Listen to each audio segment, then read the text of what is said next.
Here is the second part of the interview that began with Casey Viator, 1971 AAU Mr. America last issue.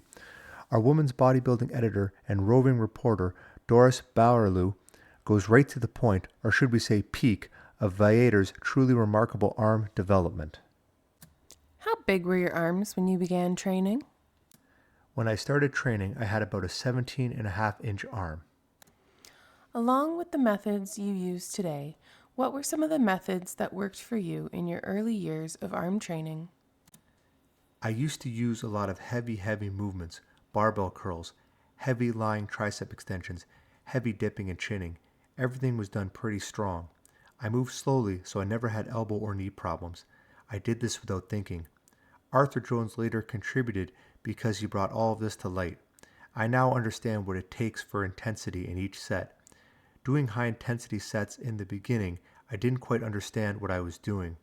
I was doing multiple sets, 8 sets for my biceps in one movement. I was sacrificing my recuperative power, my ability to recuperate from one exercise period to the next. How powerful are your forearms, biceps, and triceps? I'm doing 225 pounds on a wrist curl, biceps 225 pounds strict curl, and triceps I do 300 pounds lying tricep extensions. How big do you think it's possible to build an arm? There is so much lying in the books. I think a 21-inch arm would be freaky and scare people. I don't think anybody in the field has a 20-inch arm.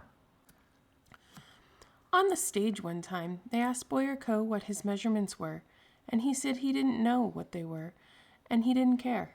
He said people can lie. It's how you look that's important.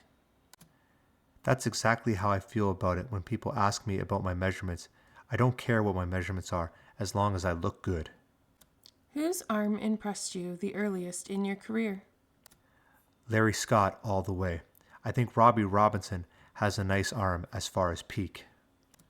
What do most bodybuilders do wrong in their arm training?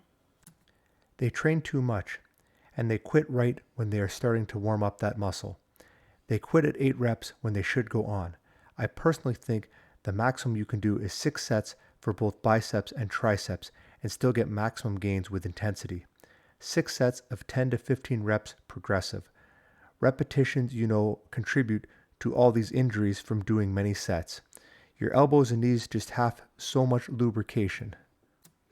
I read an article on a woman bodybuilder that says she does 20 or 30 reps. How do you feel about that? She can do that, but the thing is, she has to save herself.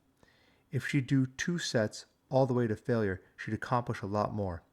When you try to do too many reps, you're saving yourself for the next set.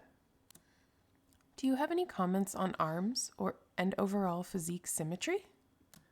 Wow, this is going to take some time. I think arms are my best asset. I think if you can display them right, it is one of the basic things to win a physique contest. Proportions mean so much, you have to have everything balanced. That's what's the problem with professional bodybuilders today. There's not a balanced physique. Well, Zane has it, but he's not big enough. Do you think size is that important? Definitely. If you're symmetrical, Zane has come as close to possible because his calves are proportioned to his thighs and he's cut up and can display his physique well. What do you think about women and bodybuilding? I think it is beautiful, a beautiful, healthy sport. I just hope money starts rolling in for you people and things start coming on strong. You say you think men's arms are his most important part, right?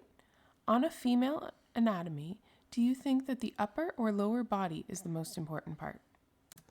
I think the lower body is more important as far as calves, buttocks, lower back, and abdominals. I think the upper body is last. That's the way I feel.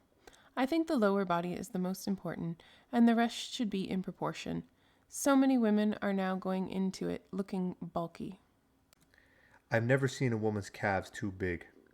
The Europeans have a standard there that is very good. They keep their calves up. All the Europeans believe in the calves and lower body. Few own cars, so they get a lot of good exercise. Do you have any amusing stories from your training career? When I first came down from Louisiana to work with Arthur, I was living at his house with his son Gary. Arthur was into making him protein milkshakes. He thought up one made with cling peaches and fried chicken livers. He mixed it up in a blender and handed it to his son and said, "Drink it." Gary sniffed it and said, "Dad, I just can't do it." Arthur became very obnoxious, demanding that he drink it. They argued back and forth, and when Gary took a sip, he gagged. Arthur snatched it from him, saying, "Give me that damn thing." He took a whiff of it and said, "Wow, that does smell bad." And he poured it down the sink.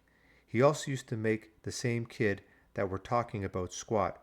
He had a squat rack in his living room, squat until he'd, how should I say this, put dropping in his pants and pass out. Editor's comment. Arthur Jones is a staunch realist in all things. He believes to grow fast, hard and strong, that means training to failure. I've personally witnessed a bodybuilder in the heaves from going to the maximum in a Nautilus-style leg cycle under Jones' scrutiny. Jones can get a trainer to achieve more in one set, progress intensely, than most men can get out of 4 or 5 workouts. To him, intensity is everything. The 1970s were the Nautilus decade. Casey Viator now lives in California and trains with Mike Mentzer. As this goes to press, he is reportedly involved in the IFBB professional bodybuilding platform circuit 9 years after winning the AAU Mr. America. Casey is finally getting his credit and publicity he greatness deserves.